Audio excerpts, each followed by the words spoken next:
Um, Good afternoon, everyone.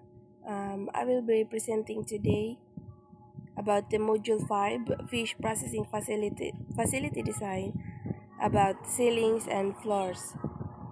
And also, I will be discussing the key and considerations and materials choices that are crucial for maintaining the hygiene, safety, and efficiency in these facilities. First is the importance of ceilings and floors. Ceilings and floors play a critical role in processing facilities. They are essential for maintaining the hygiene, ensuring the safety, and promoting operational efficiency. The proper design and material selection can minimize contamination risk and facilitate cleaning, which is vital in the food processing industry. So, the importance of sealing sobrang niya ka-importante kay syempre, so ang tama nga pagpili hin design ngan material pwede mabawasan ang mga panganib erog na lahin mga contamination sa pagkaon ngan mapapadali na aton paglimpyo. For example na may na spill or nagkalat ng mga ingredients sa aton nga processing facility design or aton facilities even. Nga next,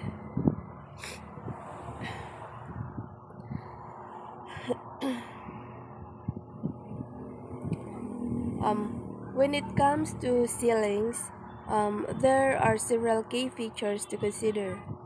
First, the material selection is very crucial because we need smooth, non-absorbent surfaces that are easy to clean. So, ang dapat natin napilion ng mga materials ang mga non-absorbent, smooth, madagmit, limpyuhan. And also, importante gyapon mga insulation to prevent condensation and moisture buildup, which can lead to contamination. So, another is insulation to prevent condensation buildup. And additionally, the adequate ventilation is essential for maintaining the air quality and controlling moisture levels. Um,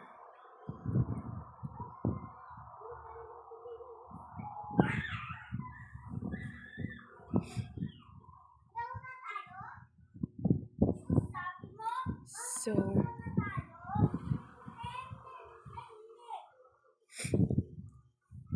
next is the sample material. So, when it comes to ceilings, there are some materials that can be used for ceilings include high gloss paint and moisture resistant boards. So adi man niya and sample hand high gloss paint na maupay igbutang haaton ceilings. Yan kay easy to clean niya madali limpyuhan. And this one is the moisture resistant board, which is this is durable and non-absorbent. So, design considerations for ceilings. When it comes naman for designing ceilings for fish processing facilities, there are several factors to consider. We need to minimize overhead structures to ease cleaning and ensure the adequate height for equipment and future expansions. And also, this will help prevent contamination and make maintenance for efficiency. So I have here some picture. So pinaka ideal height of the ceilings 2.9 2.93 meters or 9.6 feet ceilings height. So pinaka ideal height line here para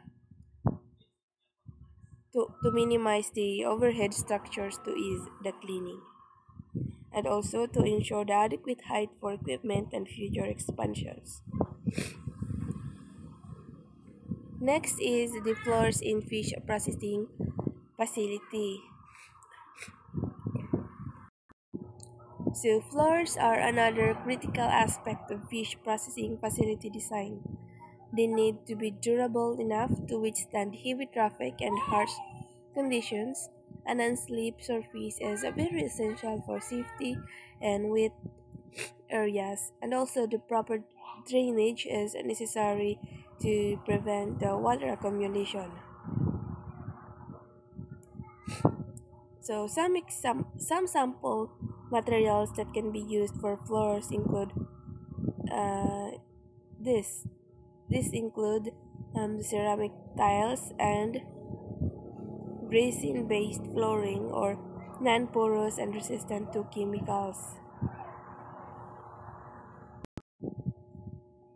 So kailangan in choosing um, the floors in our fish for our fish processing facility, dapat ang aton pilion is an floor nga matibay nga diri slippery, so diri madulas siya. Dapat diri slippery para sa kaligtasan din mga nagtatrabaho ngan kailangan ang kailangan kailangan good na matibay yan diri madulas ang atong pipiliyon ng mga tiles or flooring kay para safety ang mga trabahador or daman power nga nagtatrabaho sa nga pasilidad. Next is the waterproofing and the maintenance. So the waterproofing is also an important consideration for floors in fish processing facilities. So if the floor is elevated, it should have a waterproof membrane to prevent water damage. Regular cleaning is also crucial to maintain the hygiene and prevent contamination.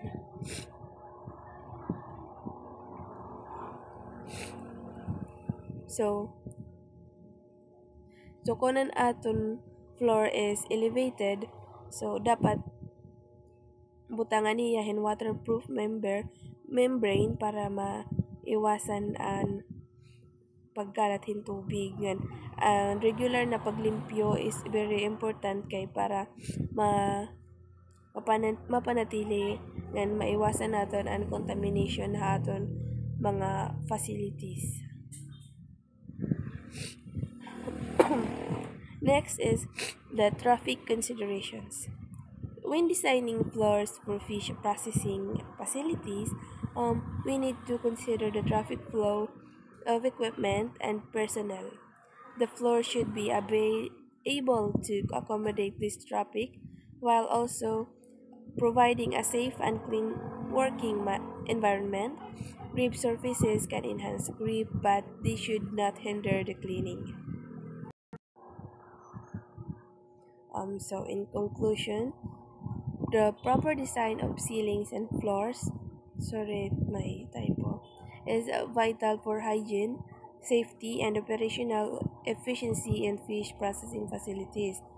Selecting the right materials and design features can significantly impact the facility's performance.